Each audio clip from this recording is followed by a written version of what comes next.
ओम नमस्ते जी। आजकल social media पर पौराणिक जगत के जो कथावाचक हैं रामभद्राचार्य जी का एक बयान, जिसमें उन्होंने ये कहा है अपनी कथा के अंदर कि महर्षि स्वामी दयानंद सरस्वती ने अपने जीवन में बहुत सारी भूलें की और उसमें एक भूल ये थी कि उन्होंने रामायण और महाभारत को काल्पनिक कहा है। अर्थात रामायण और महाभारत कल्पनाओं के आधार पर है, उसका कोई अस्तित्व नहीं है। वस्तुतः अगर इस बात पर थोड़ा सा विचार किया जाए और स्वामी दयानंद सरस्वती के ग्रंथों को पढ़ा जाए, तो आप कहीं इस बात पर नहीं पाएंगे कि उन्होंने कहीं भी रामायण या महाभारत को काल्पनिक कहा है। तो फिर ये बात रामभद्राचार्य जी ने क्यों कही है, कि क्यों उन्होंने इस बात की ओर संकेत किया है कि वो रामायण और महाभारत को कल्पनाओं से जोड़कर स्वामी दयानंद जी के साथ देखते हैं। तो आइए इसी सब बात पर चर्चा करेंगे और स्वामी दयानंद सरस्वती ने जहां जहां उद्धरण दिया है रामायण और महाभारत का, वहां पर क्या क्या कहा है, और इसके बाद आप स्वयं समझ जाएंगे कि रामभद्राचार्य को स्वामी दयानंद सरस्वती के विषय में और अध्ययन करने की अभी आवश्यकता है और उनको देखना पड़ेगा। तो इसलिए इसका जो टाइटल दिया है वो है श्री रामभद्राचार्य की बहुत बड़ी गलती। बहुत बड़ी गलती इसको इसलिए कह सकते हैं कि जो बात स्वयं स्वामी जी ने नहीं की अपने ग्रंथों में, आप उस बात को सामने रखे इसलिए बवाल कर रहे हैं कि स्वामी जी ने रामायण और महाभारत को काल्पनिक कहा है। और स्वामी दयानंद जी ने नहीं की कोई भूल। वो उन्होंने कहा था कि इन्होंने बहुत बड़ी भूल कर दी, लेकिन ऐसी कोई भूल नहीं है, नहीं की है। तो हम देखेंगे एक एक करके। तो सबसे पहले सत्यार्थ प्रकाश में देखते हैं कि स्वामी जी ने रामायण और महाभारत का जो उद्धरण दिया है वो किस किसके विषय में दिया है। सबसे पहले हम बात कर लेते हैं तीसरे समुल्लास में।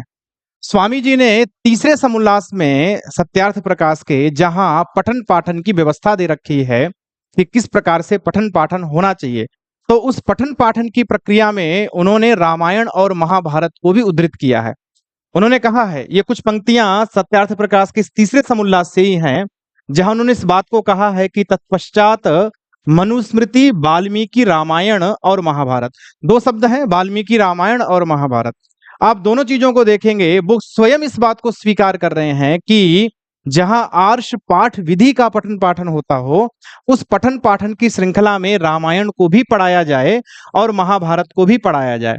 और पढ़ने के बाद क्या होगा, तो कहते कि अच्छे प्रकरण जिनसे दुष्ट व्यसन दूर हो और उत्तमता सभ्यता प्राप्त हो, वैसे को काव्य रीति से अर्थात पदच्छेद, पदार्थोक्ति, अन्वय, विशेष विशेषण और भावार्थ को अध्यापक लोग जनावे और विद्यार्थी लोग जानते जाएं। इनको 1 वर्ष के भीतर पढ़ें। ये अवधि दी है कितने समय में पढ़ना है। अगर स्वामी जी अगर मान लो एक बार के लिए अगर काल्पनिक मानते होते, तो वो क्यों विधान करते इस बात का कि आपको रामायण और महाभारत और साथ में मनुस्मृति को 1 साल में पढ़ना है। तो पहली बात तो यहीं से रामभद्राचार्य की बात खंडित हो जाती है कि उन वो जो ये इस बात को काल्पनिक शब्द से जोड़ के देख रहे थे, वो कोई काल्पनिक ही, वो यथार्थ है। और स्वामी जी ने उसको यथार्थ रूप में स्वीकार भी किया है और माना भी है। अगली स्लाइड में हम देखेंगे सत्यार्थ प्रकाश का ये जो समुल्लास है, ये 11वां समुल्लास है। और 11वें समुल्लास में जहां पर वो भगवान श्री कृष्ण के विषय में, उनके गुणों के विषय में चर्चा करते हैं, वहां पर भी उन्होंने महाभारत को ही प्रमाण माना है। आप देखिए, उन्होंने एक शब्द कहा है कि देखो श्री कृष्ण जी का इतिहास महाभारत में अति उत्तम है। अब यहाँ पर भी देखिए एक शब्द आया है महाभारत, कि जो महाभारत है, इस महाभारत में श्री कृष्ण का जो इतिहास है वो बहुत उत्तम है। उन्होंने श्री कृष्ण के इतिहास की जब बात आती है, उनके गुण कर्म स्वभाव की जब बात आती है, तो उन्होंने महाभारत को ही प्रामाणिकता के रूप में स्वीकार किया है। भागवत को या अन्य पद्म या अन्य पुराणों को उन्होंने इस रूप में प्रामाणिकता के रूप में स्वीकार नहीं किया। स्वीकार किया है तो केवल महाभारत को। जो आदमी, जो व्यक्ति अपने ग्रंथ में बार बार महाभारत को स्वीकार कर रहा है, केवल किस लिए? प्रामाणिकता के रूप में, कि भाई ये प्रामाणिक ग्रंथ है हमारे लिए, उस आदमी पर आप सीधे उठा के दोष लगा देते हो कि वो आदमी रामायण और महाभारत को काल्पनिक मानता है। तो या तो यूं कहें कि ये कोई अचानक उनके मुंह से हुआ है या अचानक निकला है, या पीछे से ऐसा कुछ सोच के बैठे थे कि मुझे ये कहना है, और स्वयं प्रज्ञा चक्षु है तो हो सकता है उनको बताने वालों ने उनको यही बताया हो कि भाई स्वामी जी ने जो रामायण और महाभारत की जो चर्चा है उसको काल्पनिक के रूप में की है, लेकिन वस्तुतः जब हम देखते हैं तो स्वामी जी जब भगवान श्री कृष्ण के गुण कर्म स्वभाव के बारे में बात करते हैं तो महावीर वो इतिहास महाभारत को ही स्वीकार करते हैं और उसी को प्रामाणिकता के रूप में मानते हैं। अगर हम और आगे बात करें तो स्वामी जी का एक ग्रंथ है उपदेश मंजरी। उपदेश मंजरी के अंदर भी स्वामी जी ने जो पूरा प्रवचन उनका हुआ था उसके अंदर उन्होंने पूरा इक्ष्वाकु वंश से लेके महाभारत वंश के जो राजा हैं उनकी वंशावली दे रखी है। सत्यार्थ प्रकाश के 11वें समुल्लास में भी वंशावली दी है। अब जो जो विद्वान वंशावली दे रहा है रामायण और महाभारत को आधार मानकर, भला वो व्यक्ति किसी को काल्पनिक क्या मानेगा। तो उपदेश मंजरी की अगर हम बात करें तो पूना प्रवचन में जो उपदेश मंजरी है इसका प्रथम उपदेश है और प्रथम उपदेश में प्रारंभ के ही 1-2 पृष्ठ छोड़ के इस बात को उन्होंने कहा है कि श्री कृष्ण जी एक भद्र पुरुष थे और उनका महाभारत में उत्तम वर्णन है। देखो यहाँ पर भी एक शब्द उन्होंने उद्धृत किया है और जिसका नाम उन्होंने रखा है महाभारत। तो महाभारत में उनका उत्तम वर्णन है, अर्थात वो महाभारत को यहाँ भी स्वीकार करते हैं और प्रामाणिकता के रूप में स्वीकार करते हैं और इस बात को स्वीकार करते हुए उन्होंने इस बात को रखा है कि ये महाभारत जो है वो हमारे लिए प्रामाणिक है, ये काल्पनिक नहीं है। उपदेश मंजरी का एक अष्टम उपदेश है। ये वो ग्रंथ बता रहा हूं जो स्वामी जी ने स्वयं लिखे हैं और जहां पर महाभारत या रामायण शब्द का प्रयोग किया है।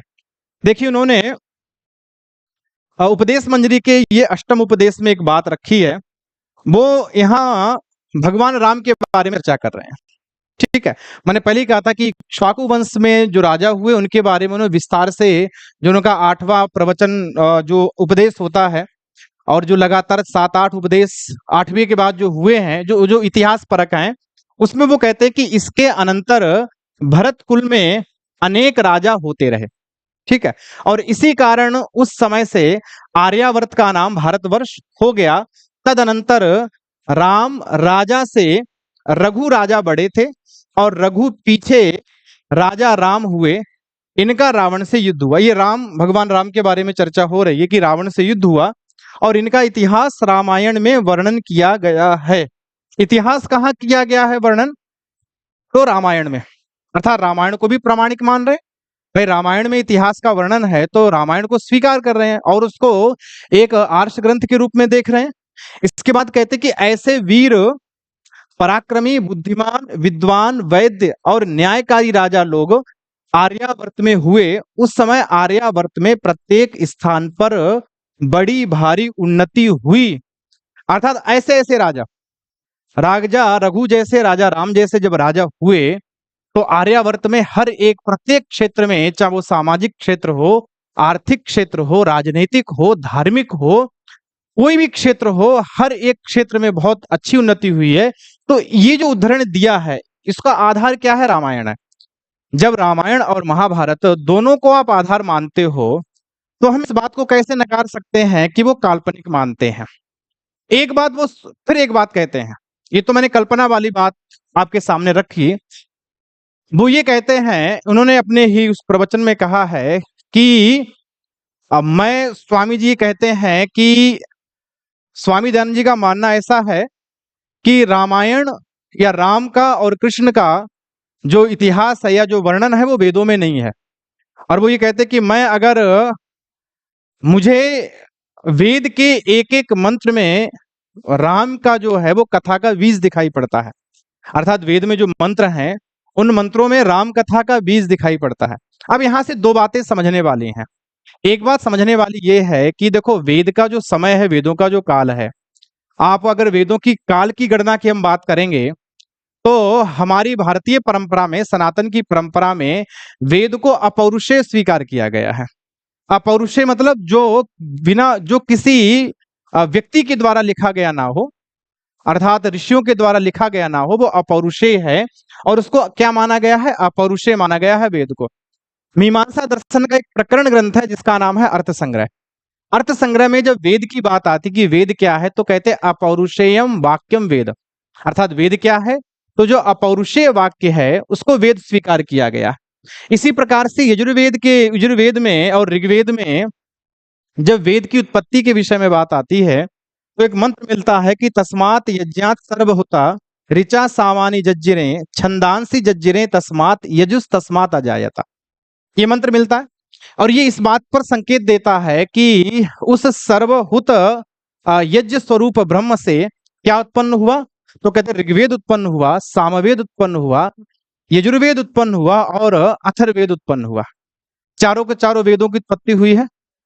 अगर आप इस जो वेद है, इस वेद को अगर हम स्वीकार कर लेते हैं, रामायण और महाभारत, तो ये तो एक इतिहास टाइप का हो जाएगा, क्योंकि हम राम के इतिहास के बारे में चर्चा कहाँ देख रहे हैं, वेद के अंदर। तो वेद का समय और राम का समय, अर्थात जो वेद की ऋचाएं हैं और राम का जो जीवन काल है, तो ऋचाओं को हमें कहीं ना कहीं जीवन काल के बाद मानना पड़ेगा, क्योंकि इतिहास तभी बनता है जब आदमी का जन्म होने के पश्चात इतिहास बनना प्रारंभ हो जाता है। तो राम के उत्पन्न होने के बाद हमें क्या मानना पड़ेगा, इतिहास मानना पड़ेगा।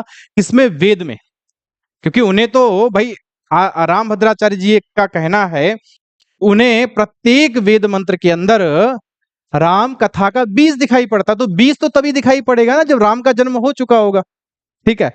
लेकिन यहीं पर मैं आपको एक उदाहरण देता हूं रामायण के किष्किंधा कांड का। रामायण में जब किष्किंधा कांड है और वहां पर तो हनुमान के विषय में एक बात आई है कि भाई हनुमान जो स्वयं में है वो कितने विद्वान हैं। तो किष्किंधा कांड में ये कहा गया है कि ना ऋग्वेद विनीतस्य ना यजुर्वेद धारिणाः ना सामवेद विदुषाः सक्यमेव प्रभाषितुम। ये श्लोक दिया है किष्किंधा कांड के अंदर कि भाई हनुमान जो है वो उच्च कोटि के विद्वान है, और क्योंकि ऋग्वेद के अध्ययन से अनभिज्ञ, यजुर्वेद के ज्ञान से हीन और सामवेद के बोध से शून्य व्यक्ति ऐसी परिष्कृत बातें नहीं कह सकता। ये बात कब की है, ये हनुमान के विषय में कही गई है, और ये कहा गया है कि हनुमान को तीनों वेदों का बहुत अच्छे से ज्ञान है। अब हनुमान और भगवान राम का जो समय है वो समकालीन है, एक जैसा है। और जब समकालीन है और अगर आप ये कहते हो कि वेद के अंदर आपको राम कथा का बीज दिखाई पड़ता है, तो फिर हनुमान ने कौन सा वेद पढ़ा था। ये जो हनुमान के वेद की विषय बात आती है, ये कौन सा ऋग्वेद पढ़े थे। क्या ऐसा ऋग्वेद पढ़े थे कि जिसमें राम कथा का बीज ना हो, ऐसा सामवेद पढ़े थे जहां राम कथा का बीज ना हो, ऐसा यजुर्वेद पढ़े थे जहां राम कथा का बीज ना हो। तो ये बात जो है वो विचारणीय हो जाती है। लेकिन यहाँ पर एक प्रश्न ये उठता है कि अगर मान लो हम ये मान भी लें कि क्या वेदों में रामायण और राम का वर्णन है, अगर इसको मान भी लिया जाए तो दिक्कत क्या है। हो सकता कोई भाव में आकर, क्योंकि भक्ति के भाव में आकर हो सकता कोई ये कहने लग जाए कि भाई मुझे हर जगह राम दिखाई पड़ता है, कण कण में राम दिखाई पड़ता है। और अगर उसकी दृष्टि इस बात की ओर जाती है कि राम कथा का बीज हमें दिखाई पड़ता है किसमें, वेद के अंदर, तो दिक्कत क्या है। उसमें एक सबसे बड़ी दिक्कत आती है, वो दिक्कत आती कि वेद का जो है वो काल निर्धारण होने लगेगा, समय निर्धारण। भाई स्वामी दयानंद सरस्वती ने इस बात को उद्धृत किया है कि वेद जो है वो अपौरुषेय हैं और सृष्टि के प्रारंभ से दिए गए हैं। लेकिन जब आप ये कहने लग जाओगे कि मुझे बीज दिखाई पड़ते हैं राम कथा के वेद के अंदर, तो वेद का एक काल निर्धारण होगा, समय निर्धारण होगा। और जब समय निर्धारण होगा तब समस्या ये आएगी कि अगर आपको राम कथा के बीज दिखाई पड़ते हैं तो उसमें कहीं ना कहीं महाभारत के पात्रों का भी उदाहरण आपको मिलेगा, कहीं ना कहीं ऐसे पात्रों का उदाहरण मिलेगा जिनके आप समाधान नहीं कर सकते हो। और जब आप काल निर्धारण करोगे तो जो काम अंग्रेज करके गए, काल समय का निर्धारण, भाई वेदों के विषय में अंग्रेजों ने अगर सबसे दुर्दशा की है इस बात की, तो इस बात की है कि वेदों का समय क्या रखा जाए। और इस वेदों के समय के अंदर सबसे पहले अगर कोई प्रयास करता है वेदों को समय के अंदर बांधने का, तो उसका नाम है मैक्स मूलर। और मैक्स मूलर ने भाषा शास्त्र के आधार पर, भाई ऋग्वेद की अगर आप भाषा शैली पढ़ेंगे और यजुर्वेद की भाषा शैली पढ़ेंगे तो कुछ अंतर दिखाई पड़ेगा आपको। आप प्रथम मंडल की भाषा पढ़ेंगे और तीसरे मंडल की भाषा पढ़ेंगे तो अंतर दिखाई पड़ेगा। अब भाषा शैली के आधार पर मैक्स मूलर ने समय क्या माना था, 1500 ईसा पूर्व। एक विद्वान था बेवर, बेवर ने समय जो माना है वो 2000 ईसा पूर्व। एक विद्वान था जैकोबी, जैकोबी और बाल गंगाधर तिलक, दोनों विद्वानों ने ज्योतिष शास्त्र के आधार पर जब काल गणना की वेदों की, तो 3500 से 4000 ईसा पूर्व चले जाते हैं। तो इसी प्रकार से बाल गंगाधर 4500 ईसा पूर्व चले गए। ये जो काल गणना है ये वो काल गणना है जो इस बात को स्वीकार करने के लिए मजबूर करती है कि वेदों का समय इससे फालतू नहीं है। हम आप चाहे कितने चिल्लाते रहे कि वेद अनादिकाल से हैं, तस्मात् यज्ञात् सर्वभूता, ऐसा बोला है यजुर्वेद के अंदर, अपौरुषेयम वाक्यम बोला है मीमांसा के प्रकरण ग्रंथ में, कितना भी चिल्लाते रहे, लेकिन ये इस बात को सिद्ध करने पर तुले हैं कि वेद का जो समय है, जो टाइम है, वो 1500 ईसा पूर्व, 3500 ईसा पूर्व और 4500 ईसा पूर्व। और अगर आप भी उसमें ये मानते हो कि मुझे रामकथा के बीज दिखाई पड़ते, तो वेद का समय क्या हो जाएगा? रामायण कालीन। चाहे वो रामायण का समय 9 लाख वर्ष हो या उससे कम हो या उससे ज्यादा, कुछ भी समय हो, लेकिन वेद का जो समय है वो सारा का सारा कहाँ चला जाएगा? रामायण के काल में। उससे एक अनर्थ परंपरा प्रारंभ होगी, अर्थात जिसको आप सनातन कहते हो ना, सनातन की परंपरा नष्ट होगी। क्योंकि सनातन का मतलब ये है जो सदा से रहे, क्योंकि वेद तो सृष्टि के बाद तो पुरातन में आ जाएगा। इसलिए हम वेद को इस दृष्टि से नहीं मान सकते हैं कि वह, या हम इस दृष्टि से नहीं मान सकते कि उसमें राम कथा के बीज कहीं ना कहीं आपको दिखाई देते हैं। आप भक्ति भाव में कुछ भी कहे जाइए, लेकिन यथार्थता ऐसी नहीं है, वस्तुता ये नहीं है। एक समस्या और हमारे सामने आएगी, अगर हम रामायण और महाभारत, वो रामायण या राम का वर्णन वेद में माने, तो एक समस्या और आएगी। जैसे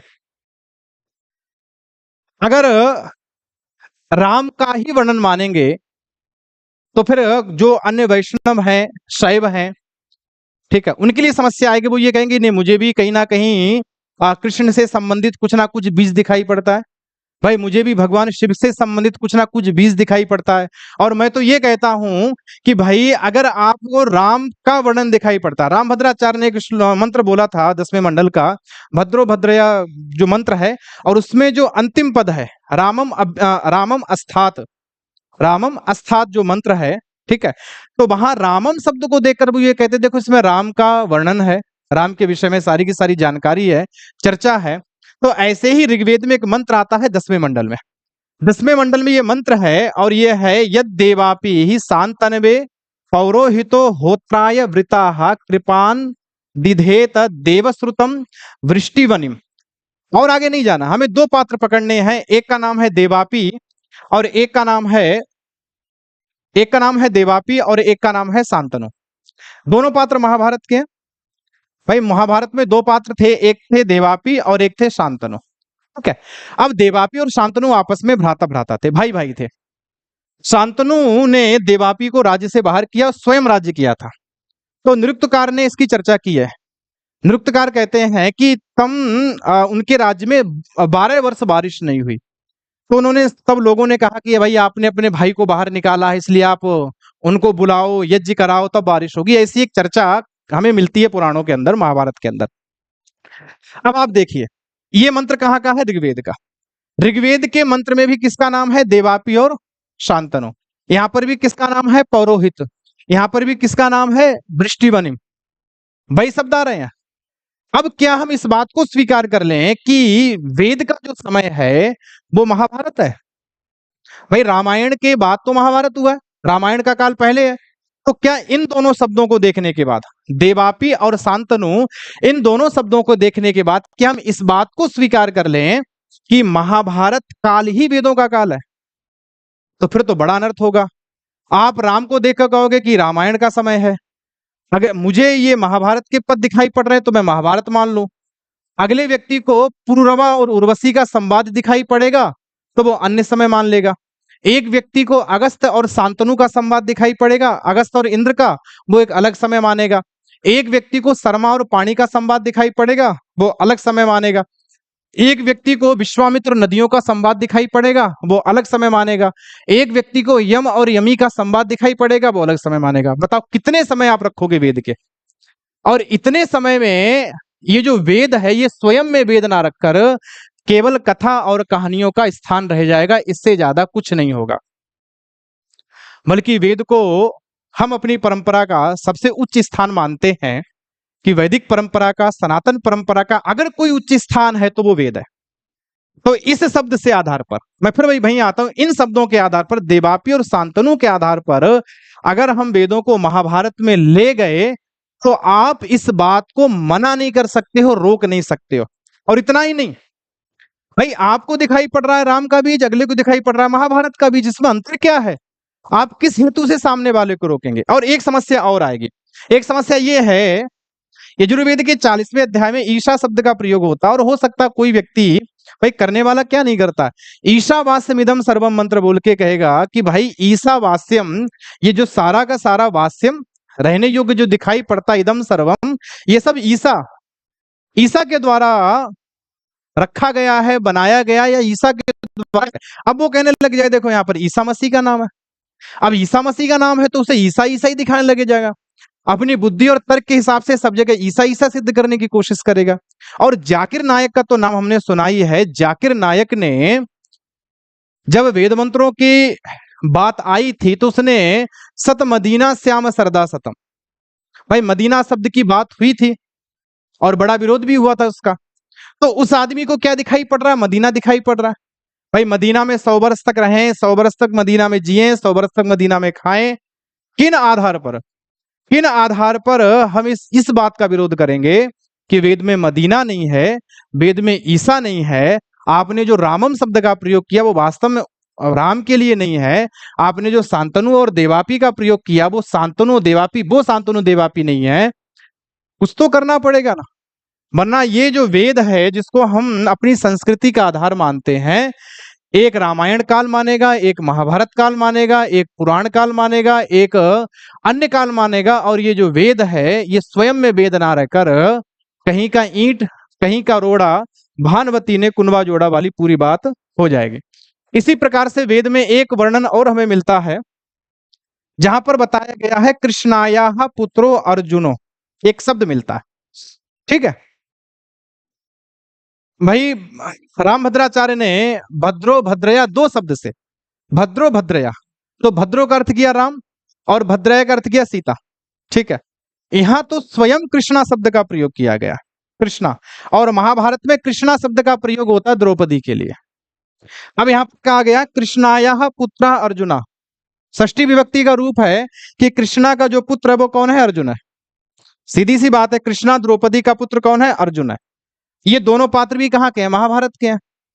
तो क्या अब हम इस बात को स्वीकार कर लें कि ये जो वेद की रचना है ये महाभारत कालीन है, रामायण कालीन नहीं है? क्योंकि दोनों में भी इस बात का विरोध आ रहा है, ठीक है। तो ऐसे ऐसे जो शब्द हैं, इन शब्दों से या इन शब्दों को देखने के बाद हम ये नहीं कह सकते हैं कि इसकी जो रचना है वो महाभारत कालीन है या इसकी जो रचना है वो रामायण कालीन है। स्वामी दयानंद सरस्वती ने ही इस बात का बड़े उद्घोषणा पूर्वक कहा इस बात को कि वेद जो है वो आदिकाल से हैं, सृष्टि के साथ ही वेद का प्रादुर्भाव हुआ है, ऋषियों को उसका दर्शन हुआ है, इनको हम अन्य कालों में नहीं गिन सकते हैं। इसी प्रकार से अगर हम बात करें तो निरुक्त के अंदर 19 वैदिक आख्यान मिलते हैं और 19 वैदिक आख्यान अलग अलग समय के हैं। पुरुरवा उर्वशी का है, अगस्त्य इंद्र का है, श्रमा पाणी का है। और इन सारे के सारे आख्यानों को अगर हम कहने लग जाएं, भाई इतने आख्यान अगर हम वेद में मिलने लग जाएं और वेद के आख्यानों को हम वास्तविक इतिहास स्वीकार करके उसको मानने लग जाएं, तो मनुस्मृति ने जो कहा है कि सर्व ज्ञानमयो ही सह, वह जो वेद है वो सर्व ज्ञानमय है, तो आप निश्चित मानिए उसके स्थान पर हमें कहना पड़ेगा सर्व कथामयो ही सह, अर्थात ये जो वेद है ये सारी कथाओं का आधार है। तो ये जो वेद है ये वास्तव में ज्ञान नहीं रह जाएगा, ये कथाएं रह जाएंगी, क्योंकि आप हर एक कथा को देखकर कुछ ना कुछ कल्पना करना प्रारंभ कर देंगे। इसलिए मैं कहता हूं कि भाई उन्होंने जो इस बात की तर्क दिए हैं कि वेद में राम के बीज दिखाई पड़ते हैं राम कथा के, और स्वामी जी ने काल्पनिक कहा है, ये दोनों ही बातें गलत है, दोनों ही बातें झूठी हैं। और ये सीधा सीधा स्वामी जी पर इस बात का आक्षेप है कि आप रामायण और महाभारत को और इसके साथ साथ राम को और कृष्ण को नहीं मानते। अब इसमें दो चीजें हमारे सामने हैं, दो रास्ते हमारे पास हैं। दो रास्ते मतलब ये हैं कि भाई जितने आर्य प्रबुद्ध लोग हैं, आर्य विद्वान हैं, वो मिलके या तो एक पत्र के माध्यम से या कैसे भी करके या तो उनको ये कहा जाए कि आप ने जो बात कही है वो आप ये कहो कि मेरे से गलती हुई, मैंने उसको गलत कह दिया, और या फिर आप इस बात के लिए शास्त्रार्थ करने के लिए आप आमंत्रित हैं और शास्त्रार्थ कीजिए आके, जिससे तत्व का निश्चय हो। तत्व का निश्चय इस बात पे हो पाए कि जो आप बात कह रहे हो कि स्वामी जी जो महाभारत और रामायण को काल्पनिक मानते हैं, क्या ये बात सही है? और जो आर्य विद्वान कह रहे हैं नहीं है, ऐसा नहीं है, बहुत सारे उदाहरण दिए गए हैं, वो बात सही, इस पर आप शास्त्रार्थ करो, और शास्त्रार्थ अगर नहीं कर पाते हो तो इस बात को आप स्वीकार करो कि आपसे गलती हुई है, क्योंकि तत्व का निश्चय तभी हो सकता है। और जब बड़े बड़े विद्वान ऐसी बड़ी बड़ी सभाओं में तुच्छ बातें करेंगे तो उसका जो प्रभाव है वो जनमानस पर पड़ता है, क्योंकि सामने वाले को, क्योंकि वो आपको सबसे बड़ा विद्वान माने बैठा है, और ऐसी स्थिति में आप जो भी बात कहेंगे उसके लिए ब्रह्म वाक्य हो जाएगी। आपने कह दिया वो काल्पनिक है, तो उसके दिमाग में आजीवन ये इस बात का जहर रहेगा कि आर्य समाज के प्रवर्तक महर्षि दयानंद सरस्वती तो रामायण और महाभारत और राम और कृष्ण को मानते ही नहीं थे। और ये धारणाएं आज भी लोगों के अंदर बैठी हुई हैं, आज भी लोगों के अंदर वो धारणा और भी पुष्ट हो जाएंगी। तो इससे एक जो पाप का जो भाग है वो आपको मिलेगा, क्योंकि ये पाप है जब हम किसी व्यक्ति के बारे में कुछ ना कुछ गलत करते हैं या गलत कहते हैं। और श्री रामभद्राचार्य जी ने जो श्लोक, जो मंत्र दिया है, ये ऋग्वेद के 10वें मंडल का मंत्र है, भद्रो भद्रया सचमाना वाला। इसमें आप देख सकते हैं कि भद्रो भद्रय, मेरे सामने ये सायण का भाष्य है, ठीक है, सायण का भाष्य है। सायण के भाष्य में भद्राह भद्राह भजनीय कल्याणो, भद्रा मतलब भजनीय, और भद्रया भजनीय दीप्त उषसा, अर्थात दीप्त प्रदीप्त जो उषा है उसके साथ जो कल्याणकारी है, सूर्य और उषा की बात हो रही है यहाँ पर। तो वो अर्थ करते हैं, भद्रा मतलब राम और भद्रया मतलब सीता। यहाँ पर शब्द जो आया है रामम अस्थात, रामम अस्थात, भाई इसी को लेके विवाद था ना। रामम अस्थात अर्थात राम उपस्थित हुए, जो भी है राम बैठे उपस्थित हुए, स्था धातु का रूप बनेगा। तो रामम स्थात में आप यहाँ पर सायण का भाष्य देख सकते हैं। रामम का अर्थ करते हैं रामम कृष्णम सारवरम तमो अभ्यस्तात। रामम मतलब बोले कृष्णम सारवरम तमा, तमा अंधकार कैसा है, कृष्णम है, और सारवरम है रात्रि का जो अंधकार है वो अभ्यस्तात। तो रामम का अर्थ ये है कि रात्रि का जो अंधकार, और यहाँ रामम का आप अगर अर्थ करोगे राम, तो फिर वही बात आप याद रखिएगा, शांतनु का अर्थ फिर वही शांतनु होगा जो महाभारत में है, दिवापी का अर्थ भी वही अर्थ होगा जो महाभारत में है, और कृष्णाया पुत्रो अर्जुना में भी वही अर्थ होगा कृष्णा का जो द्रौपदी अर्थ है। लेकिन महाभारत से आप संगति नहीं बैठा पाओगे, क्योंकि महाभारत में द्रौपदी का पुत्र अर्जुन नहीं है, और यहाँ आपको द्रौपदी का पुत्र अर्जुन मिलेगा।